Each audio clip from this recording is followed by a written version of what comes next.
A long time ago, in the wide grasslands of what is now Nebraska, a Lakota boy was born.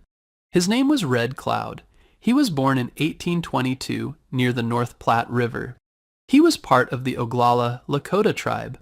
Red Cloud's parents died when he was young. After that he lived with his uncle. His uncle was a respected warrior. He taught Red Cloud how to ride a horse, hunt buffalo, and fight in battle. Red Cloud learned quickly. He was smart, brave, and a good listener. As he grew older, Red Cloud became a strong warrior. He was quiet but powerful. Other warriors respected him. He fought to protect his people and their land. In those days, white settlers and the U.S. government were moving west. They were building forts and roads through Lakota land. One road was called the Bozeman Trail. It cut through the heart of Lakota hunting grounds. The U.S. Army built forts along the trail to protect settlers and gold miners. The Lakota people were angry. They had not agreed to this. The forts were built without their permission. The soldiers were keeping the Lakota from hunting buffalo. Without buffalo, the Lakota could not survive.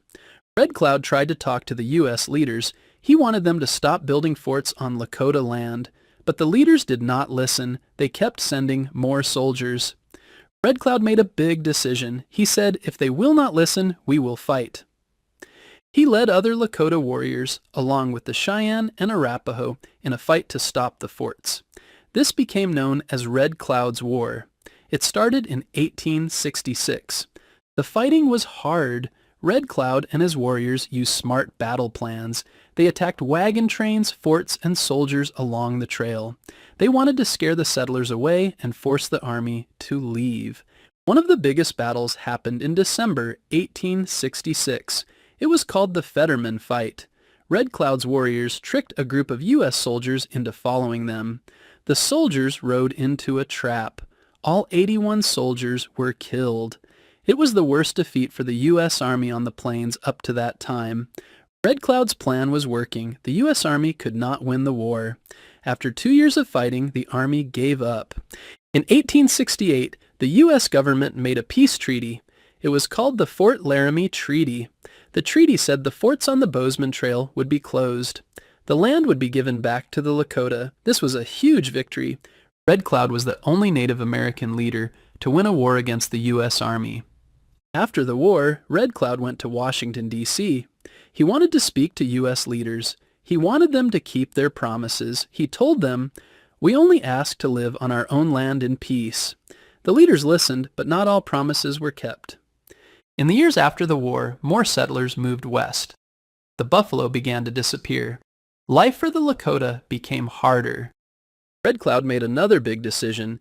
He believed the only way for his people to survive was to live on a reservation. That was land set aside by the U.S. government for Native Americans. Some people said Red Cloud gave up, but he said, "I fought when we could win. Now I will protect my people in other ways." He wanted to keep his people safe and help them find a new way to live. For the rest of his life, Red Cloud worked to help the Lakota. He asked for schools, food, and supplies. He worked to make sure the Lakota were treated fairly. He never stopped speaking up. Red Cloud lived a long life. He died in 1909 when he was about 87 years old. He saw many changes in his life, from buffalo hunts to trains crossing the plains. Even though times were hard, Red Cloud never stopped fighting for his people, with weapons when needed, and with words when peace was the better path. Today, Red Cloud is remembered as one of the greatest Lakota leaders in history.